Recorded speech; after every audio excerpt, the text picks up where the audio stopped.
고난주간입니다. 어찌하여 나를 버리셨나이까 예수님께서 말씀하셨는데요.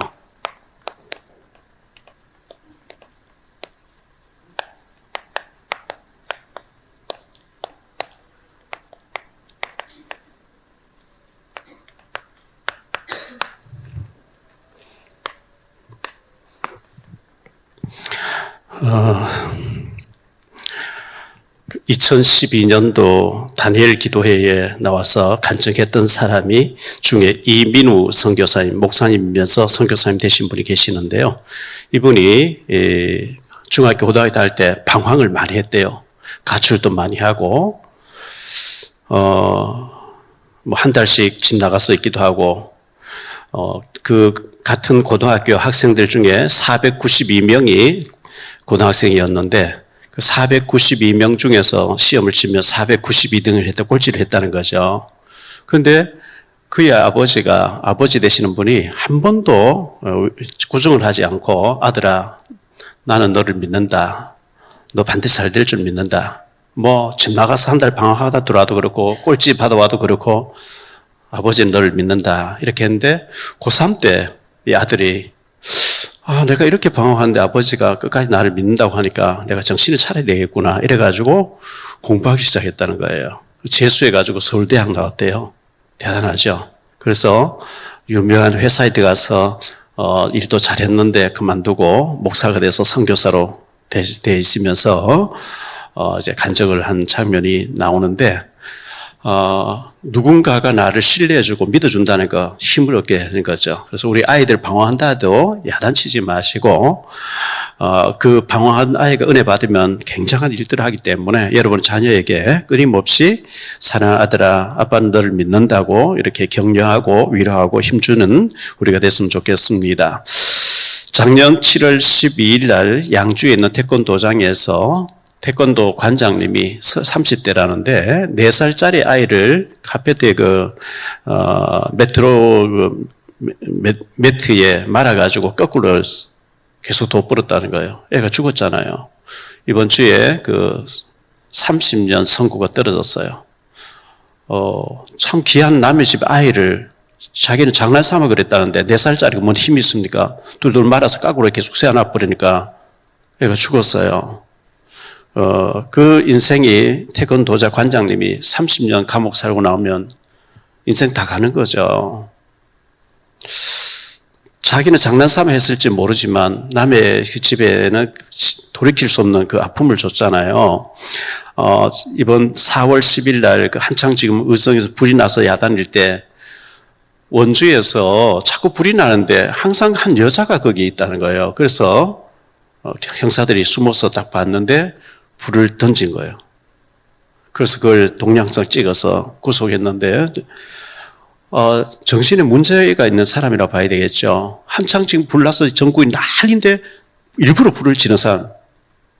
항상 그 불이 난 곳에 한 여자가 있다는 걸 알고 잠복했는데 불을 던지는 걸 잡았어요. 참 우리 주변에 이렇게 정신에 문제 가진 사람, 영적인 문제 가진 사람들이 많이 있습니다. 그래서 우리가 예수를 잘 믿어야 되고요. 올해 3월 7일 날 덕수궁 앞에서 79세 된 노인이 탄핵 반대 외치면서 휘발유를 전신에 끼얹고 불을 질러서 분신했습니다. 며칠 후에 그분이 돌아가시게 됐죠. 1946년생으로 저 함흥에서 월남에서 기독교 집안에서 자라신 분이라 그래요. 경복 고등학교를 나왔고 연세대를 나와서 교사로 교편 생활하다가 제조업 사업을 해서 굉장히 부를 이루었다는데, 목사님과 함께 부천에 교회를 세워서 아주 교회 충성을 하셨고 이제 장로 은퇴를 하게 되면서 서초동 자기 집 근처에 교회를 섬기고 있었다는데, 이분이 이제 신문에 보니까요, 김대중 대통령을 지지하고 노무현 대통령을 지지했던 사람인데 이번에는 탄핵 반대를 외치면서 분신을 했다는 거예요. 교회 장로고 또 그렇게 교회 충성하던 사람이 뭐 마음에 안 드는 부분도 많이 있겠지만 그렇다고 분신하면 됩니까? 이건 안 되죠. 그래서 우리가 정의를 외치면 다 좋고 다 한데 내 생명을 그런 데 던지면서까지 하면 안 돼요. 우리가 주를 위해서 생명 던져야지. 그런데 생명을 던지면 안 되겠죠. 전도서 8장 12절에 보니까 잘 됩니다. 누가요? 여호와를 경외하는 자가. 그래서 우리는 항상 하나님을 경외하려고 애써야 됩니다. 하나님 경외한다는 것은 하나님 사랑하는 것이고 또 하나님을 두려워하는 것이 하나님 경외입니다. 그래서 지난번에 강사님이 잘 됩니다. 끝까지 잘 됩니다. 계속 잘 됩니다. 영원히 잘 됩니다. 출애굽기 20장 6절에 보면 천대까지 잘 되게 하신다 이렇게 말씀했기 때문에 우리가 늘 하나님을 사랑하고 하나님 경외하는 자가 자손들 천대까지 하나님 축복하신다고 했기 때문에 그렇습니다. 요한복음 3장 16절에 하나님 세상을 이처럼 사랑하사 독생자를 주셨으니 여기에다가 하나님이 박용배를 이처럼 사랑하사 여러분의 이름을 갖다 붙이면서 이처럼 사랑하사 독생자를 주셨으니 누구든지 저를 믿는 자는 멸망치 않고 영생을 얻게 하려 하십니다. 이것을 우리에게 준 메시지로 받을 때 우리는 잘 되게 되어 있습니다. 이롬 생식 하시는 황성주 박사님이 저하고 그때 기도회를 같이 하면서 제게 책을 하나 선물했는데 예수님 짤이라는 책이었어요. 책 내용은 별 것 없는데 그 서론에 보니까 여러분 얼마짜리 인생입니까? 이렇게 나왔어요. 우리가 싸구려 물건을 한번 쓰고 버리죠. 일회용 칫솔 같은 거는 그냥 한번 쓰고 버리잖아요. 그런데 굉장히 값비싼 것을 애지중지하는 것처럼 우리는 하나님 보시기에 너무 소중한 사람이기 때문에 예수님을 대신해서 나 대신해서 죽어주시면서까지 나를 사랑한 예수님 값어치라는 거예요. 예수님 짤이라는 거예요. 여러분 절대 자학하면 안 돼요. 나를 학대하고 나를 자학하면 안 돼요. 왜? 내가 예수님 짤이니까. 예수님의 값어치니까. 그래서 굉장히 예수님이 어떤 신학자는 얘기했어요. 이 땅에 구원받아서 아무도 없고 나 혼자라 할지라도 하나님은 예수님을 대신 죽어 주시면서 나를 구원하신다는 거예요. 예수님 짤이죠. 그래서 굉장히 자부심을 가지고 믿음으로 살아야 됩니다.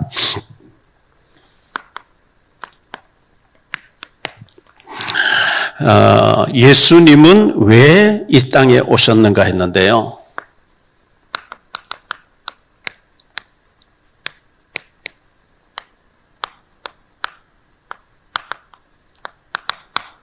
예수님 왜 이 땅에 오셨어요?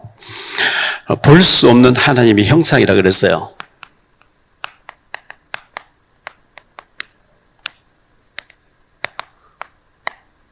우리 죄인들, 죄를 가진 인간이 죄 없는 하나님 보면 죽는데요. 볼 수 없는 하나님, 볼 수 없는 하나님을 볼 수 있도록 오신 분이 예수님인데 고린도 후서 4장 4절에 보니까요. 이렇게 말씀하고 있어요. 그 중에 이 세상의 신이 믿지 않는 자들의 마음을 혼미하게 하여 그리스도의 영광의 복음의 광채가 비치지 못하게 함이니 그리스도는 하나님의 형상이니라. 하나님 형상이래요. 볼 수 없는 하나님이 볼 수 있도록 오신 분이 예수님이라는 거죠. 골로새 1장 15절입니다. 골로새 1장 15절에 보니까 그는 보이지 아니하시는 하나님의 형상이요 모든 창조물보다 먼저 나신 자니 하나님의 형상이라 그랬어요. 창세기 1장 27절에 하나님 형상대로 사람을 지었다 그랬죠. 그런데 하나님 2장 17절에 창세기 2장 17절에 절대로 선악과를 먹으면 안 돼. 선악과 먹으면 반드시 죽어. 이게 하나님 법이었습니다. 그런데 죽는 길 갔어요.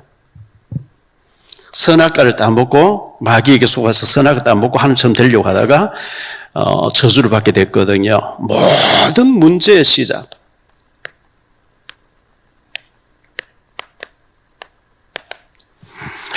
에덴 동산에서 쫓겨났습니다. 그때부터 모든 문제의 시작인데 요한복음 8장 44절에 너희는 너희 아비 마귀의 자녀. 예수 믿지 않은 사람은 하나님 자녀 아닙니다. 마귀의 자녀입니다. 마귀가 시킨 대로 해야 돼요. 에베소서 2장 2절에 보니까 그때에 너희가 그 가운데 행한 이 세상 풍조를 따르고 이 풍조란 말이 운명 사주팔자 미신구점 부적 운명이라는 거 이거 풍조라고 얘기하거든요. 불신자는 다 이 풍조에 마귀의 법에 걸려 있어요. 북한 사람은 전부 북한의 주체 사상에 걸려 있어요. 거기서 빠져나와 버려야 되는 거죠. 그래서 이때부터 모든 질병의 시작, 모든 고통의 시작, 모든 저주의 시작, 모든 죽음의 시작, 이때부터 이 소속인 마귀에게 있으니까 그때부터 모든 인간의 고통이 들이닥치기 시작한 거예요. 분쟁의 시작이고 저주의 시작이고 가인은 아벨 자기 동생을 죽이게 되고요. 막 이때부터 전쟁과 죽음과 고통이 계속 들이닥치게 됐어요. 왜? 소속이 너희 아비 마귀의 자녀니까 그렇습니다. 하나님의 구원 계획에 여자의 후손, 모든 인간은 남자의 후손인데 여자의 후손, 창세기 3장 15절에 여자의 후손으로 그리스도를 보내주시겠다고 약속했거든요. 그래서 내가 너로 여자와 원수가 되게 하고 내 후손도 여자의 후손과 원수가 되게 하리니 여자의 후손은 내 머리를 상하게 할 것이요 너는 그의 발꿈치를 상하게 할 것이라. 난자와 상관없이 처녀의 몸을 빌려서 하나님의 아들 메시아 그리스도가 오셔서 뱀의 머리, 사탄의 머리를 박살내게 하겠다. 여자의 후손으로 메시아를 보내주겠다. 이사야 7장 14절에 보니까요. 보라 처녀가 잉태하여 아들 낳을 것이요 그 이름을 임마누엘이라 하리라. 마태복음 1장 21절 23절에 보니까 드디어 예수님이 인간의 몸을 입고 오신 거예요. 아들 낳으리니 이름을 예수라 하라. 이는 그가 자기 백성을 그들의 죄에서 구원할 자이심이라 하니라. 이 모든 일이 된 것은 주께서 선절하신 말씀을 이루려 하심이니 이르시되 보라 처녀가 잉태하여 아들 낳을 것이요 그 이름은 임마누엘이라 하리라 하셨으니 이를 번역한즉 하나님이 우리와 함께 계시다미라. 볼 수 없는 하나님 볼 수 있도록 인간의 몸을 입고 오셨어요. 하나님이 나를 구원하시고 하나님 나와 함께 하신다는 증거를 주시기 위해서 예수님이 이 땅에 오신 겁니다. 예수님의 공생의 3년이에요.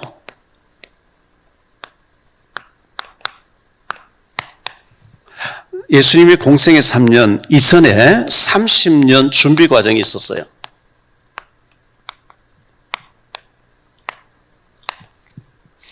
그 당시 로마법, 유대법, 애굽의 법이 모든 법이 30살 돼야만 큰일 할 수 있도록 그렇게 법이 정해져 있었어요. 그래서 세례 요한이 예수님보다 6개월 먼저 태어났기 때문에 6개월 먼저 세례 주는 이식을 행했고 예수님이 30살 되자마자 세례 받으시면서 공생애를 시작했거든요.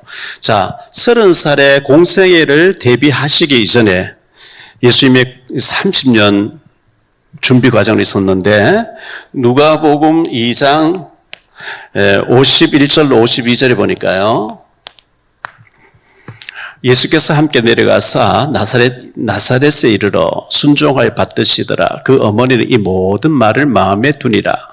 예수는 지혜와 키가 자라가며 하나님과 사람에게 더욱 사랑스러워 가시더라. 이렇게 말씀하고 있는데요. 나사렛 사람이라고 하리라 하는 나사렛, 이미 구약시대의 선지자를 통해서 나사렛에서 예수님이 계실 것을 말씀했고 나사렛은 대표적인 빈민촌이에요. 빈민촌에서 예수님이 말구유에서 태어나셨고 빈민촌에서 자라시면서 목수일을 하신 거거든요. 목수일을 하셨는데 마가복음 3장 20절로 21절에 보니까요. 집에 들어가시니 무리가 다시 모임으로 식사할 겨를도 없는지라 예수의 친족들이 듣고 그를 붙들러 나오니 이는 그가 미쳤다 하밀러라.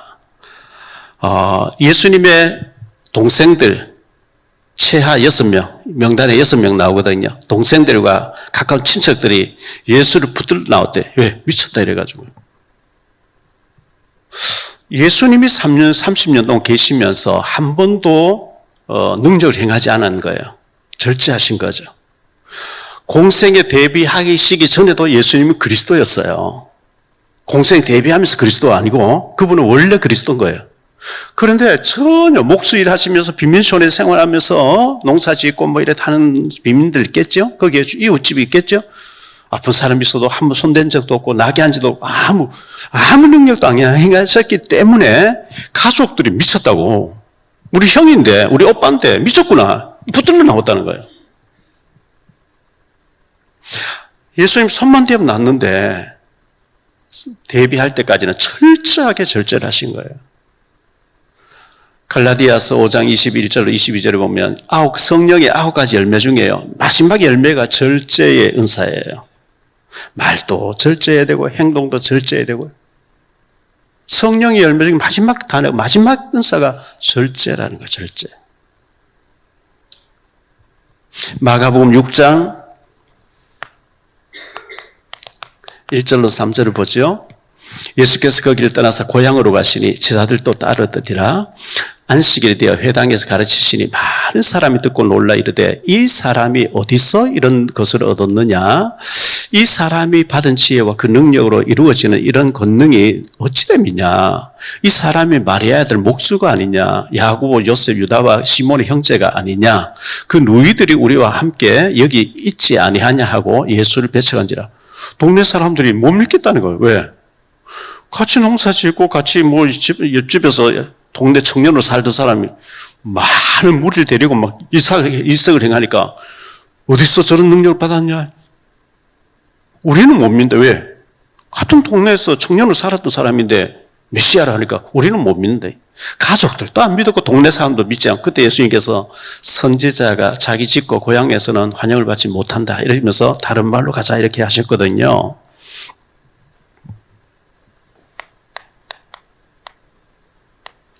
공생의 3년을 예수님께서 활동하셨는데요. 예수님의 공생 3년 동안 주로 어떤 일을 하셨냐? 마태복음 4장 23절에 나와요.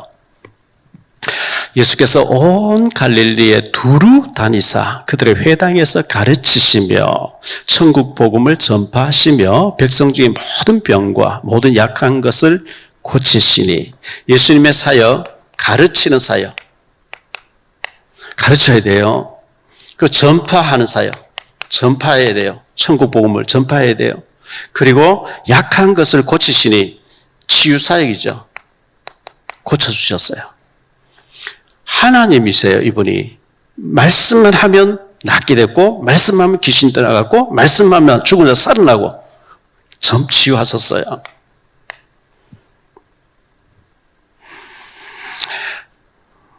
그리고 예수님은 제자 세우는 사역을 했어요. 제자들을 세웠어요. 12제자였죠. 12사도라고 하기도 하고 제자였어요. 그리고 누가복음 10장에 보면 70인 제자들이 있어요. 12사도가 아닌 70인 제자들. 둘씩 전도 내보냈다 이렇게 말씀하고 있고요. 그리고 120명의 사명자들이 있었어요. 사도행전 1장 15절에 보면 120명이 나옵니다. 1장 15절에 보면 120명 나오죠. 이 제자를 세우는 일을 하셨는데요. 5월 18일 날 부산 해운대에 있는 비전교회 김성관 목사님이 저희 교회 오셔서 설교해 주십니다. 오전에 11시 설교하시고 오후 2시부터 또 4시까지 하시고 저녁에 또 하시고 월화수 저녁으로만 또 우리 교회 집회를 해주시게 돼 있는데 이분이 오셔서 집회하실 때 간증자로 대전에 계신 모 장로님을 모시고 올 거예요. 그 장로님 간증하신 걸 제가 들어봤는데요. 어느 교회에서 이제 불신자 초청해서 우리가 한 번이라도 복음 듣게 하자 이렇게 초청하는데 목사님이 30명 초청할 사람 하니까 30명인 줄 알고, 그런데 이제 목사님이 이제 그래서 장로님도 30명 하세요. 뭐 이제 20명 하세요. 집사님들 10명을 초청하세요. 하는데 300명 할 사람인데 30명으로 알고 손을 번쩍 들어버린 거예요. 이 장로님, 대전에 계신 장로님이. 그걸 전부 막 박수치고, 어떤 장로님이 지금 300명 하겠다. 자기가 30명인 줄 알고 잘못 들었는데, 그게 아니고요. 난 30명이라고 하는 줄 알고 수정하러 이제 목사님 말하러 갔는데, 목사님 막 껴안고, 300명, 뭐 이래 보니까 말하러 갔다 말 못하고, 뭐 계속 이제 그것 때문에 놀리기 시작한 거예요. 어떻게 내가 한 달 안에 300명을 초청하냐고 뭐 고민하다가요. 실수했는 것도 하나님께서 하신 게 아니겠냐. 이 300명을 하려고 했는데 2,000명이 뭐 해버린 거예요.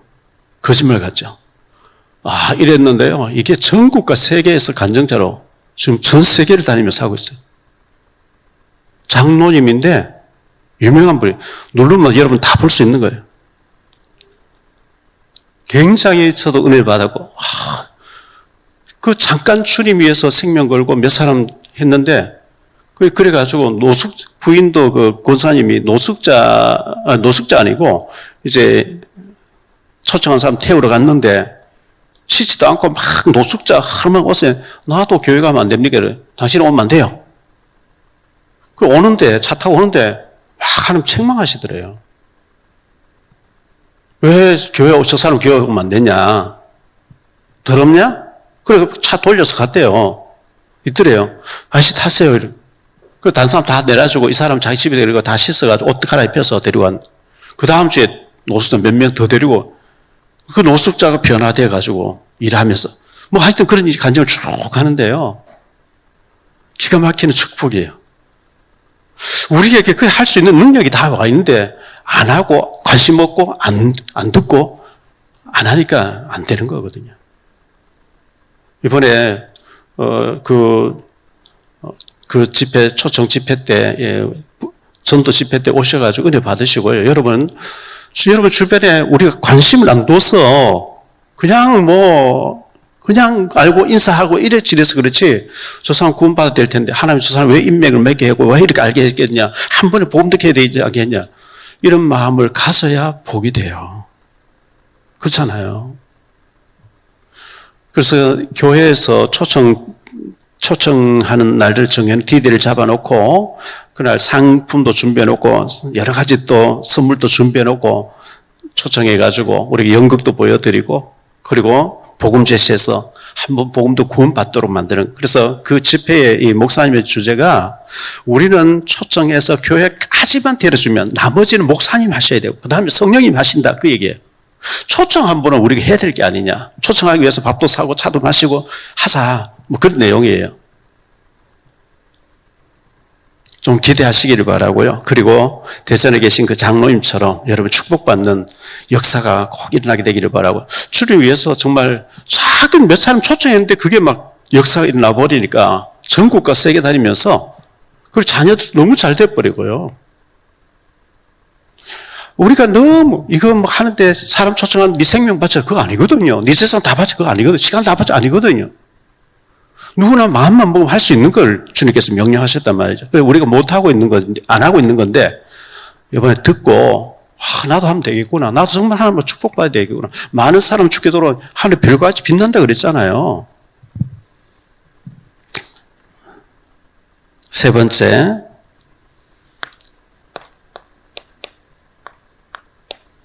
어찌하여 나를 버리시나이까? 예수님께서 이렇게 탄식하셨어요. 종려 주일과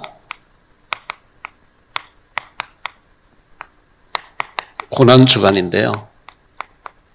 예수님께서 33년의 공생애를 마치고 이제 예루살렘으로 들어오실 때 종려나무 가지를 흔들어서 막 흔들고 옷을 막 길에 펴면서 호산나 호산나 막 찬양을 했는데 종려 주일이라 이렇게 얘기를 해요. 스가랴서 9장 9절에 보면 시온에 따라 크게 기뻐할지어다 예루살렘에 따라 즐거이 부를지어다 보라 내 왕이 내게 임하시나니 그는 공의로우시며 구원을 베푸시며 겸손하여서 나귀를 타시나니 나귀의 작은 것 곧 나귀 새끼니라. 어린 나귀를 타셨어요. 어린 나귀. 개선하는 장군같이 백마를 타고 막 정복전 나타난 게 아니고 어린 나귀를 타시고 겸손하게 오셨다 이렇게 말씀하고 있는데요. 예수님이 어린 나귀를 타고 이제 예루살렘을 입성하셨는데 마가복음 11장에 보니까요. 11장 1절로 10절에 보면 예수님께서 감난산 벳박의 배다리에 이르러서 제자들 둘을 보내시면서 마을로 들어가서 나귀가 매 있는 걸 보거든 풀어가지고 나귀 새끼를 몰고 와라. 누가 왜 남의 나귀를 끌고 가느냐 하거든 주가 쓰시겠다 하라 이렇게 했어요. 나귀를 푸니까 왜 남의 나귀를 지금 푸느냐 하니까 주가 쓰시겠다. 그럼 가져가라. 주님이 쓰신다는데 여기는 토달면 안 돼요. 그렇게 해라고. 그래서 어린 나귀를 타고 예수님이 입성하셨다 그랬어요. 예수님이 입성하셨는데 마태복음 21장에 보면요. 입성하셔서 무엇을 하셨냐면 성전 개혁을 하셨어요. 성전에 들어가서 성전 개혁을 하셨는데요. 예수님이 성전에 들어가 굉장히 화를 내셨어요. 예수님은 화내시지 않는 분인데 노끈을 만들어가지고 염소, 양을 막 기두를 쓰면서요. 헌금계를 엎어버린 거예요. 내 집은 만민이 기도한 집이라 했는데 너희들은 강도의 소굴을 만들었도다. 그러니까 거기에 성전에서 먹고 사는 제사장들이 일을 가는 거예요. 성전 개혁을 하셨어요. 그리고 예수님이 성전에 나오셔서 지나가시는데 시장하셨대요. 배가 고팠어요. 마태복음 21장 18절로 22절인데요. 무화과나무에게 가서 열매 있냐 보니까 열매는 없고 잎만 무성한 거예요. 잎만 무성한 무화과나무를 저주하셨어요. 우리나라는 무궁화꽃이 국화예요. 일본은 사쿠라예요. 영국은 장미예요. 이스라엘은 무화과나무예요. 잎만 무성한 열매 없는 나무를 저주하셨다. 말만 잘해 교회 다니면서 전혀 행동을 안 해요. 저주받아요. 그걸 의미하는 거예요. 예수님 저주한 이제부터 영원히 니게서 열매 맺지 못한 뿌리까지 말라버리더라 그랬어요. 우리가 행동하지 않고 말만 잘하는 잎만 살아있는 성도가 되면 안 돼요. 무화과나무예요.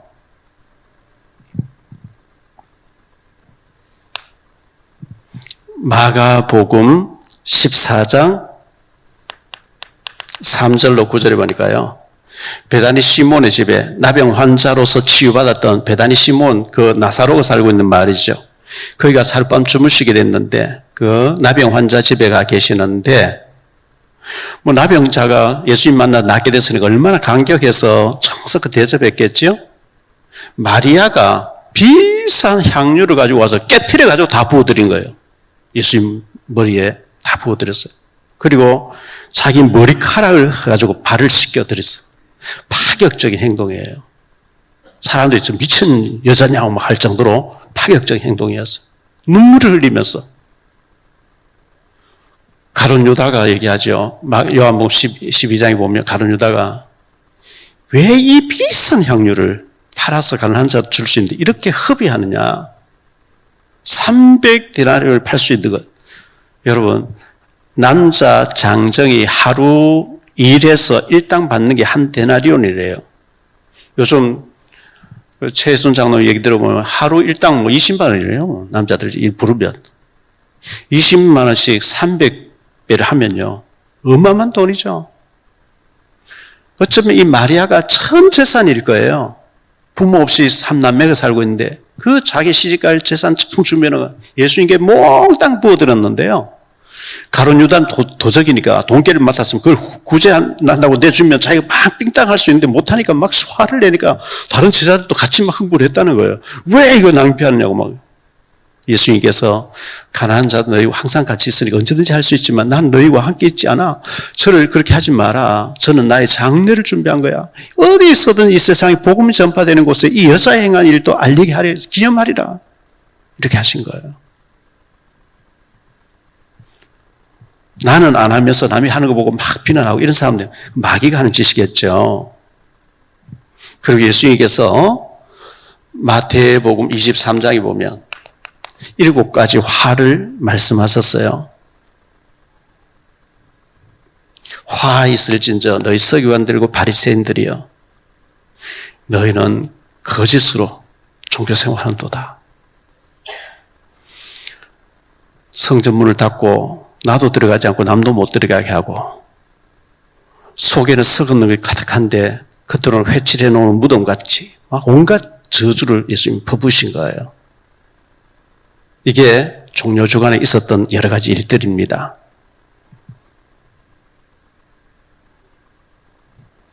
그리고 예수님께서 최후의 만찬 하셨어요. 성만찬이죠. 유월절을 지키는 최후의 만찬과 기도, 겟세마네 동산에 가서 기도하시기 시작했는데요. 요한복음 13장 1절로 20절에 보니까 최후의 만찬 하시면서 대야에 물을 떠와서 제자들의 발을 씻기 시작한 거예요. 예수님, 우리가 예수님 발 씻어드려야 되는데 예수님이 왜 우리를 발 씻습니까? 내가 너희의 발을 씻기지 않으면 너희는 나하고 상관이 없느니라. 베드로의 차례 되니까요. 베드로, 저의 발은 절대로 못 씻겨드립니다. 내가 예수님 씻겨드리겠습니다. 아니야. 내가 너희 발을 씻지 않으면 너 나하고 상관이 없어. 그러면 모욕까지 씻겨서 머리까지 다 씻어주세요.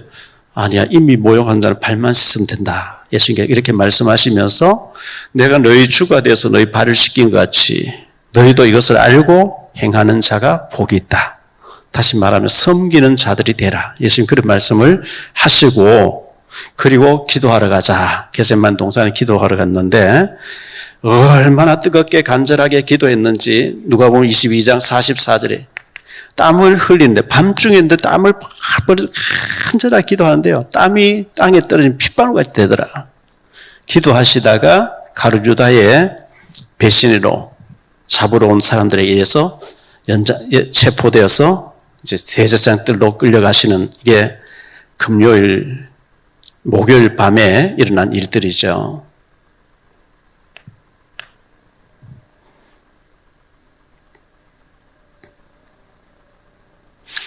어찌하여 나를 버리시나이까? 어찌하여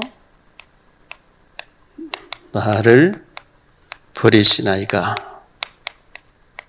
예수님께서 십자가에서 그렇게 독백을 했어요. 자, 로마 군병들이 예수님 끌고 와서 대제사장 뜰에서 옷을 다 벗기고 홍포를 입히고 가시 면류관을 씌우고 갈대를 손에 들리면서 침 뱉고 조롱하고 멸시천대했습니다. 마태복음 27장 42절에 보니까요.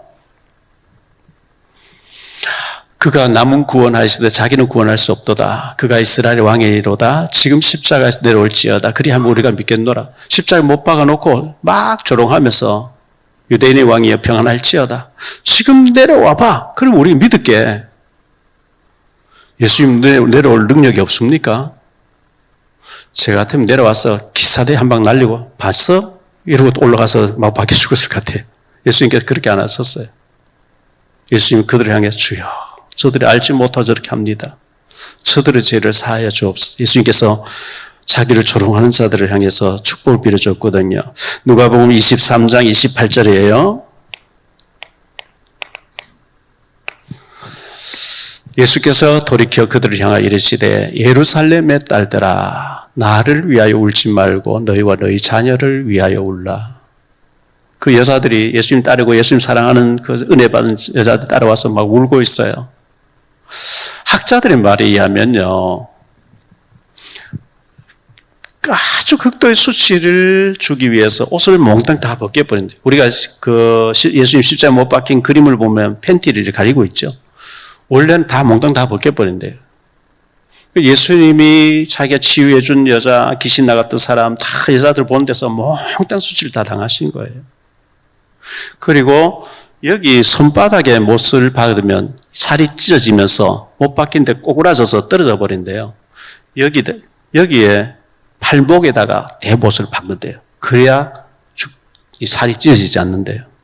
그 어마어마한 대못을 콱 박아가지고 발포개해가지고 다리에도 박아버리고 그 포도주를 이렇게 입에 댔다 그러거든요. 자, 중동 지역의 날씨가 얼마나 덥습니까? 피를 다 흘리고 하기 때문에 피와 소변과 막 대변과 막 쏟아지는 거죠. 너무 고통스러우니까요. 그래서 조금이라도 신포도주를 통해서 치기가 올라와서 알코올이 올라와서 그 고통을 조금이라도 면제하라고 사형수에게 못 박힌 사람의 포도주를 이렇게 걸레 같은 데 해가지고 입에 대면서 해준대요. 예수님께 조금 맛보시고 안 받으신 거예요. 왜? 내가 순수하게 죄인들을 위해 죽는 거지 그 죽음에 대해서 내가 조금이라도 고통을 들겠다고 하지 않고 다 당하신 거예요.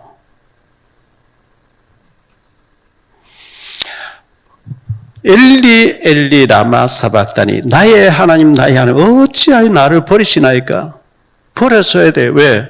그만큼 죄는 하나님과 우리가 단절이에요. 죄는 하나님과 단절이에요. 우리의 모든 죄를 예수님 대신 짊어지셨기 때문에 하나님께 버림을 당해야 되는 거예요. 나를 대신해서 당하신 거예요.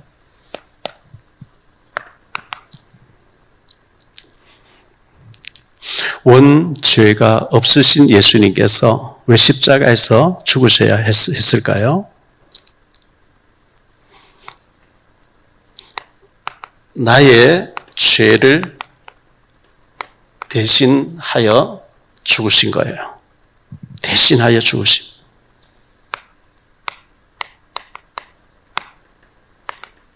나의 죄를 짊어지신 거예요. 그래서 이사야서 53장 4절로 6절에 이렇게 말씀합니다. 그는 실로 우리의 질고를 지고 우리의 슬픔을 당하였거늘 우리는 생각하기를 그는 징벌을 받아 하나님께 맞으며 고난을 당한다 하였노라. 그가 찔림 우리의 허물 때문이요 그가 상한 우리의 죄악 때문이라. 그가 징계를 받음으로 우리가 평화를 누리고 그가 채찍에 맞음으로 우리는 나음을 받았도다. 우리는 다 양 같아서 그릇 행하여 각기 제 길로 갔거늘 여호와께서는 우리 모두의 죄악을 그에게 담당시키셨도다. 나의 죄를 대신 짊어지신 거예요. 예수님께서 눈물을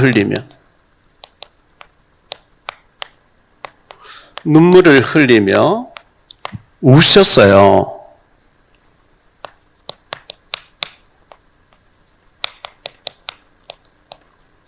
예루살렘 성을 보시면서 우셨는데요. 누가복음 19장에 보니까 41절로 42절에 예수님이 우셨어요. 가까이 오사 성을 보시고 우시며 이르시되 너도 오늘 평화에 관한 일을 알았더라면 좋을 뻔하였거니와 지금 내 눈에 숨겨졌도다. 이렇게 말씀하고 있어요. 예수님이 예루살렘 성을 보시면서 그 성전을 보시면서 종교화됐어요. 형식화됐어요. 외식화됐어요. 형식적으로 하나님 찾아요. 그리고 온갖 타락을 다 하고 있어요. 예수님께서 우셨대요. 예수님이 오늘 나를 보시면서 탄식의 눈물을 흘리지 않을지. 스바냐서 3장 17절에 보니까요. 너의 하나님 여호와가 너희 가운데 계시니 그는 구원을 베푸시는 자라. 그가 너로 인하여 기쁨을 이기지 못하여 하며 너로 인하여 즐거이 부르며 기뻐하리라. 예수님이 나를 보시며 탄식하시고 우시느냐 아니면 나를 기뻐하시느냐. 즐거이 부르며 기뻐하리라. 너를 보고 기쁨을 이기지 못하여 하시는 하나님이 되느냐.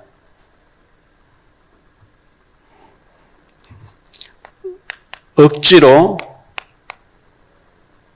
십자가를 지고 간 구레네 사람 시몬이라는 사람이 있었어요. 예수님이 밤새도록 기도하시면 잠 못 주무셨죠. 그 성화에 보면 예수님 얼굴이 아주 인자하게 멋있게 생기신 분으로 나오잖아요. 근데 이사야 53장에 보면 그는 볼품이 없는, 아무도 그를 주목하여 보지 않는 볼품이 없는 분으로 그렇게 기록되어 있어요. 예수님이 너무 허약하게 계셨어요. 매 맞고 이래가지고 십자가 치고 가다 쓰러지니까 구레네에서 온 시몬이라는 사람을 억지로 십자가 대신 지고 가게 했는데 그는 너무나 복받은 사람 됐어요. 그 십자가를 지지 않았으면 구레네 사람 시몬이라는 사람 성경에 4군데 기록될 리가 없어요. 억지로 졌는데 축복받은 사람 되어졌죠. 자, 신명기 21장에 보니까요. 23절에 나무에 달린 자마다 저주를 받았다 그랬어요. 예수님 나무에 십자가에 저주, 내가 받아야 될 모든 저주를 대신 받으신 거예요. 나무에 달린 자마다 하나님께 저주를 받은 자라고 했거든요. 요한복음 19장 30절에 보니까 십자가에서 다 이루었다 하시고 숨을 거두셨다 그랬어요. 내가 받아야 될 저주, 내가 받아야 될 모든 고통, 저주를 예수님 십자가에 대신 다 해결하셨다는 거예요. 그러면서 우리에게 로마서 8장에 보면 1절 2절에 보면 우리를 해방해 주셨대요. 운명 사주팔자를 해방해 주셨대요. 요한복음 8장 32절에 보니까요. 진리를 알지니 진리가 너희를 자유케 하리라. 요한복음 14장 6절에 보면 예수께서 이르시되 내가 곧 길이요 진리. 예수님이 진리이신데 진리를 알지니 예수를 알지니 진리가 너희를 자유케 하리라. 여러분 진짜 예수님을 알면 자유함이 있어요. 해방이에요. 그 자유와 해방을 방탕방종으로 가면 안 돼요. 그건 사탄의 전략이에요. 하나님께 충성으로 나타나야 되는 거예요.